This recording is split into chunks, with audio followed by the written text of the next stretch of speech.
ಸ್ನೇಹಿತರೆ ಎಲ್ರಿಗೂ ನಮಸ್ಕಾರ. ಬಸವ ಜಯಂತಿಯ ಆರ್ಥಿಕ ಶುಭಾಶಯಗಳು.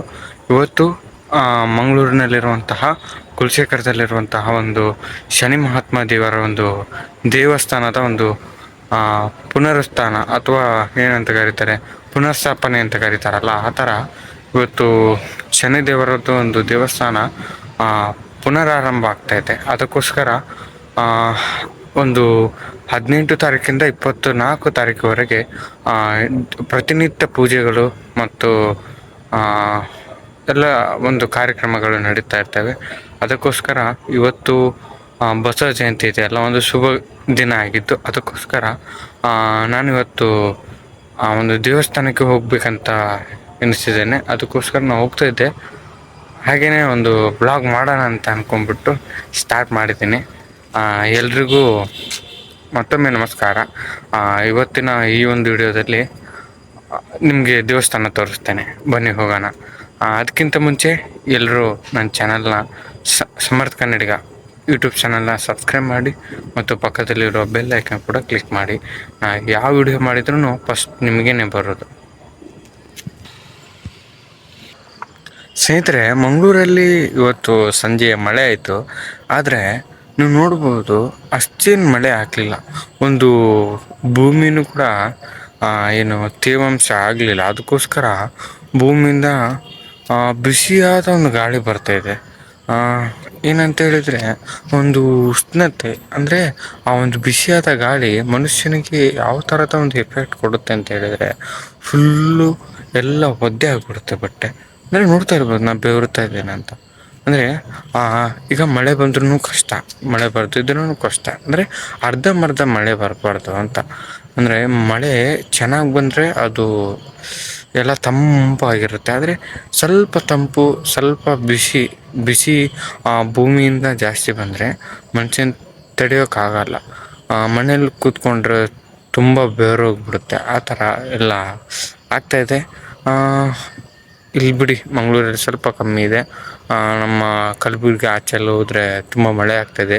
ಕೊಪ್ಪಳದಲ್ಲಿ ಇವತ್ತು ನ್ಯೂಸಲ್ಲಿ ನೋಡಿದೆ, ತುಂಬ ಮಳೆ ಆಗ್ತಾಯಿದೆ. ಮಳೆನೂ ಆಗ್ತಾಯಿದೆ, ಒಂದೊಂದು ಕಡೆಯಲ್ಲಿ ಸಿಡ್ಲೆಲ್ಲ ಬಂದುಬಿಟ್ಟು ಮರ ಎಲ್ಲ ಸುಟ್ಟೋಗ್ತಾಯಿದೆ. ಮಂಗಳೂರಲ್ಲಿ ಆ ಥರದ್ದೇನು ಪ್ರಾಬ್ಲಮ್ ಇಲ್ಲ, ಆದರೆ ತುಂಬ ಸೆಕೆ ಆಗುತ್ತೆ, ಆಯಿತಾ. ತುಂಬ ಈಗ ನಾನು ನಿಂತಿದ್ದೇನೆ ಇಷ್ಟೇ, ಆದ್ರೂ ನೋಡಿ ಬೆವರು ಎಷ್ಟು ಬರ್ತಾಯಿದೆ ಅಂತ. ಹೀಗೇ ಎಲ್ಲ ಕಡೆಯಲ್ಲೂ ಒಂದೊಂದು ಥರ ಕ್ಲೈಮೇಟ್ ಇರುತ್ತೆ. ಅದಕ್ಕೆ ನಾವು ಅನುಸರಿಸ್ಕೊಂಡು ಹೋಗಬೇಕಾಗತ್ತೆ. ಸ್ನೇಹಿತರೆ, ನೋಡ್ತಾ ಇರ್ಬೋದು, ಚಿಕ್ಕದಾಗಿ ಮಳೆ ಸ್ಟಾರ್ಟ್ ಆಯಿತು. ಬರ್ಬೋದು ಅಥವಾ ಇಲ್ವೋ ಗೊತ್ತಿಲ್ಲ, ಆದರೆ ನಂಗನ್ಸುತ್ತೆ ಬಂದರೆ ಒಳ್ಳೇದು ಅಂತ.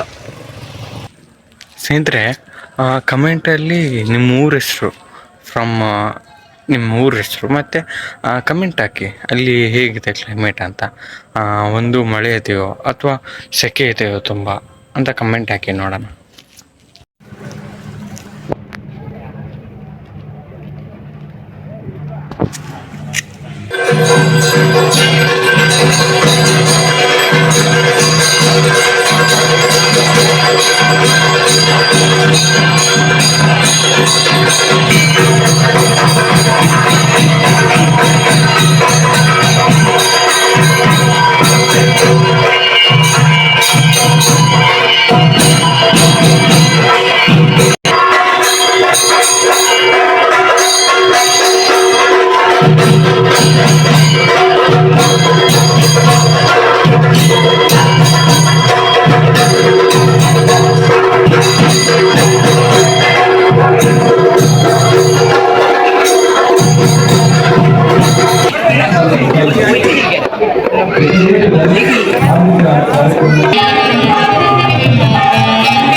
ಬೇಗ ಸ್ಟಾರ್ಟ್ ಆಗಲ್ಲ. ಅದಕ್ಕೋಸ್ಕರ ಸುಮ್ಮನೆ ಮನೆಗೆ ಹೋಗೋದೇ ಒಳ್ಳೇದಂತ ಅನಿಸ್ತದೆ.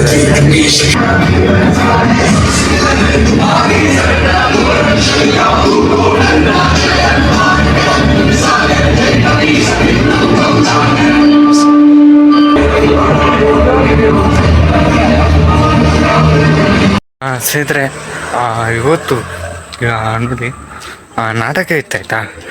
ನಾಟಕಕ್ಕೆ ನಾವು ಕೂತ್ಕೊಳ್ಳಿಲ್ಲ ಸ್ನೇಹಿತರೆ. ನಾಟಕ ಇತ್ತು ಜೈ ಆಂಜನೇಯ ಅಂತ. ಅದು ತುಳು ನಾಟಕ. ಅದು ರೆಕಾರ್ಡ್ ಮಾಡಲಿಕ್ಕೆಲ್ಲ ಪರ್ಮಿಷನ್ ಕೊಡಲಿಲ್ಲ ಅವರು. ಅಲ್ಲಿ ಏನು ಹೇಳ್ತಾರೆ, ನೇಮ್ಗಳನ್ನು ಹೇಳ್ತಾರಲ್ಲ, ಅನೌನ್ಸ್ಮೆಂಟ್ ಮಾಡ್ತಾ ಇರ್ತಾರಲ್ಲ, ಅಲ್ಲಿ ಹೇಳ್ತಾಯಿದ್ರು. ಅದಕ್ಕೋಸ್ಕರ ನಾನು ವಿಡಿಯೋ ಮಾಡಿಲ್ಲ. ಒಂದು ಟ್ರೇಲರ್ ಏನೂ ಇರ್ಬೋದು ಅಷ್ಟೇ. ಮತ್ತು ಆ ಥರ ಮಾಡಿದರೆ ಯೂಟ್ಯೂಬಲ್ಲಿ ಕಾಪಿರೈಟ್ ಕ್ಲೈಮು ಬರ್ಬೋದು. ಅದಕ್ಕೋಸ್ಕರ ವಿಡಿಯೋ ಮಾಡಲಿಲ್ಲ. ಮತ್ತು ನೋಡಿದೆ, ಸ್ವಲ್ಪ ಅರ್ಧ ಗಂಟೆ ಕೂತ್ಕೊಂಡು ನೋಡಿದೆ. ಚೆನ್ನಾಗಿತ್ತು, ತುಂಬ ಚೆನ್ನಾಗಿತ್ತು ಆಯಿತಾ. ಒಂದು ಲೈಟಿಂಗ್ ಆಗಿರ್ಬೋದು, ಅದು ಒಂಥರ ಮಾಡಿದರು, ಒಂಥರ ರೋಮಾಂಚನ ಆಗ್ತಾಯಿತ್ತು ಎಲ್ಲ. ಅಂದರೆ ನಾಟಕಗಳೆಲ್ಲ ದೈವಿಕ ದರ್ಶನಗಳನ್ನು ತೋರಿಸುವಾಗ ಒಂದು ಮನಸ್ಸಲ್ಲಿ ಏನೋ ಒಂದು ರೋಮಾಂಚನದ ಭಾವನೆ ಮೂಡ್ತದೆ ಅಲ್ವಾ. ಆ ಒಂದು ದೇವರ ಒಂದು ಭಕ್ತಿ ಇದೆಯಲ್ಲ, ಅದು ನಮ್ಮನ್ನು ಮನಸ್ಸಿನೊಳಗೆ ಒಂದು ರೀತಿಯ ಎಂತ ಹೇಳ್ತಾರೆ, ಹೇಳಲು ಮಾತು ಆಗಲ್ಲ. ಯಾಕಂತ ಹೇಳಿದ್ರೆ ಆ ರೀತಿಯ ಒಂದು ನಾಟಕವಾದ ಒಂದು ಪ್ರದರ್ಶನ ನೋಡಿದಾಗ ಒಂದು ಮೈ ರೋಮಾಂಚನಗೊಳ್ಳುತ್ತೆ ಅಲ್ವಾ.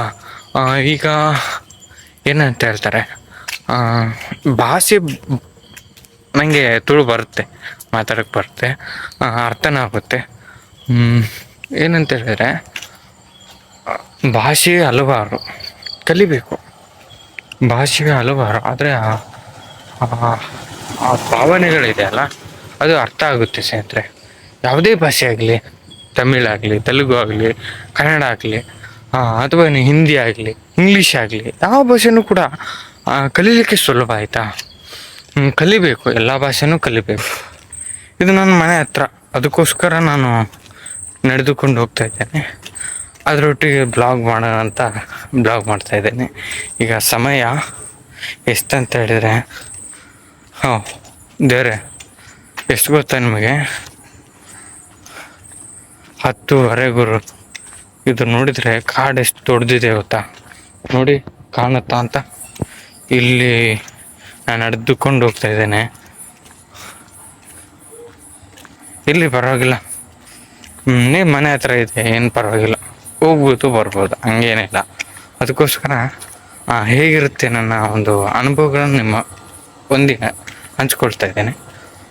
ಸ್ನೇಹಿತರೆ, ನನ್ನ ಒಂದು ಬ್ಲಾಗ್ಗಳು ಯಾರಿಗಿಷ್ಟ ಆಗುತ್ತೆ ಅಂತ ಹೇಳಿದರೆ, ಯಾರು ಜೆನ್ವಿನ್ ಪರ್ಸನ್ಸ್ ಇರ್ತಾರೆ, ಅಂದರೆ ಮಾಧ್ಯಮ ಇದೆ ಅಲ್ಲ, ಅದೇ ಥರ ನೀವು ಸೋಷಿಯಲ್ ಮೀಡಿಯಾ ಇದೆ ಅಲ್ಲ, ಅದು ಎಷ್ಟು ಒಳ್ಳೆಯದು ಅಷ್ಟೇ ಕೆಟ್ಟದ್ದು ಸ್ನೇಹಿತರೆ. ಅದನ್ನು ಯಾವ ರೀತಿಯಾಗಿ ನಾವು ಬಳಸ್ಕೊಳ್ಬೇಕನ್ನೋದು, ನಾವು ಅದನ್ನು ಬೆಳೆಸ್ಕೊಳ್ಬೇಕು, ಅದು ನಮ್ಮನ್ನ ಬೆಳೆಸ್ಕೊಳ್ಬಾರ್ದು.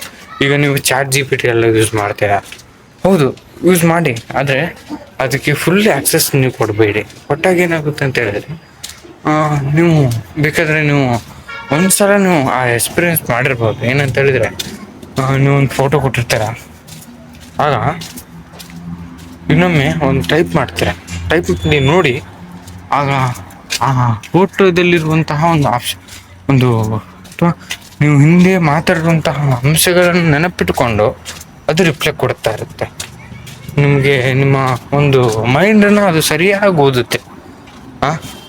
ನೀವು ಅದರ ಕೈಗೊಂಬೆ ಆಗಬಾರ್ದು.